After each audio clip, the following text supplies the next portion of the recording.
Xiaomi built its reputation on affordable, high-quality smartphones. But as the world changed, so did Xiaomi's ambitions. Founder Lei Jun saw the future in electric vehicles, and Xiaomi jumped in.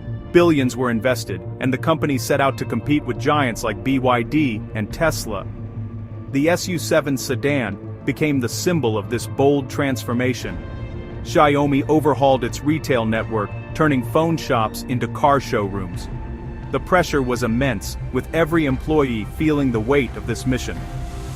The EV industry became a matter of national pride, and Xiaomi was determined to lead. But the cost of progress was about to be revealed. Wang Peizhi, 34, was among the employees transforming Xiaomi's stores for the EV launch. He worked late into the night, driven by urgent deadlines. Wang had a wife and young son, but work consumed nearly all his time. In 8 months he managed over 260 store projects, constantly traveling. On August 25, 2024, Wang died of a heart attack, days after collapsing while shopping with his son. His final messages revealed his desperation. "What I signed up for was a life or death commitment." Authorities ruled his death not work-related, denying his family full compensation. Wang's story became a symbol of the hidden human cost behind China's tech boom. In China's tech world, 996, working 9 a.m. to 9 p.m., 6 days a week, is a badge of honor and a burden. It's not official policy, but it's the unspoken rule at many companies, fueled by fierce competition and national ambition. Tech workers accept long hours for a shot at success, but the cost is steep: chronic fatigue, burnout, and lost personal lives. The 996 culture leaves little time for family or rest, and health often suffers. The World Health Organization warns that working over 55 hours a week is hazardous.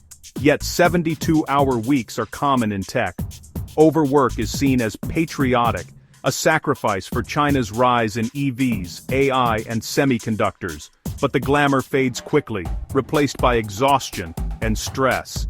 Employees fear leaving on time, worried they'll be seen as uncommitted. The cycle is hard to break, as everyone competes to outwork each other.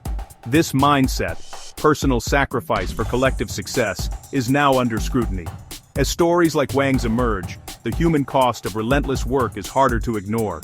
The question is no longer whether 996 drives progress, but whether it's worth the price. China's tech miracle has a dark side, and more people are starting to speak out. The culture of overwork is being challenged, one story at a time. Xiaomi's EV pivot pushed its employees to the brink. The retail team, already halved during the pandemic, faced an avalanche of work as hundreds of stores needed rapid conversion. 11.5-hour days became the norm, among the longest in China's tech sector. This wasn't unique to Xiaomi.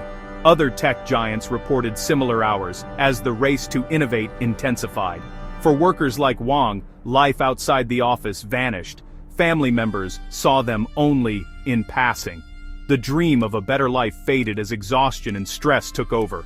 Employees feared saying no, worried about job security after seeing colleagues let go. The message was clear. Everyone was replaceable, and the workload only grew.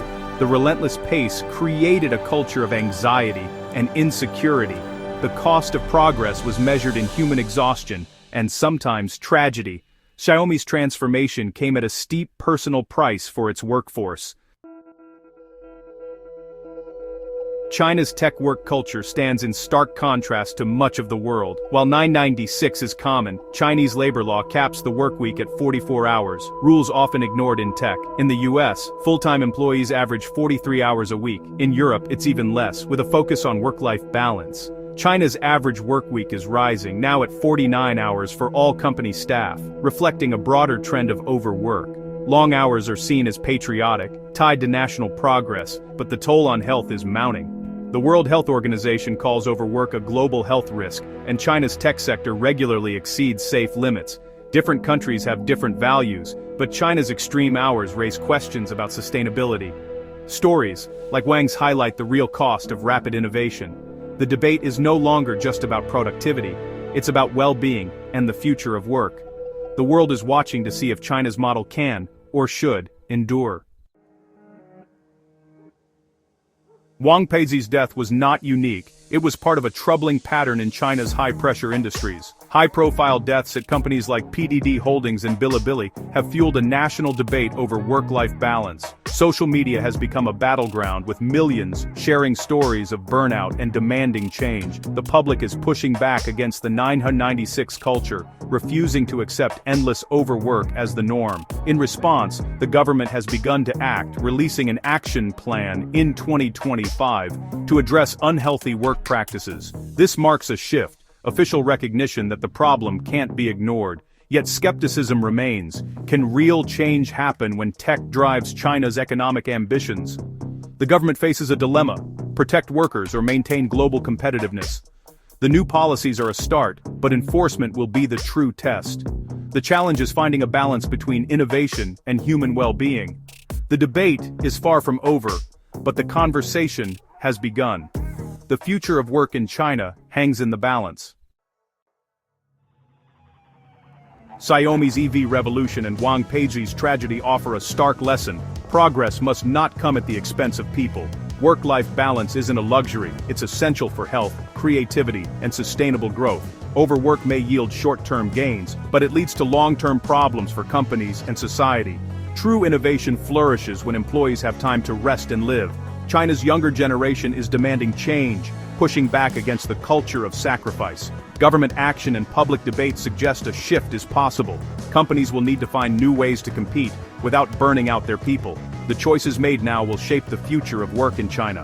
Will lessons be learned and reforms take hold? The search for balance is difficult, but it's vital for a humane, prosperous future. Progress should lift everyone up, without leaving anyone behind.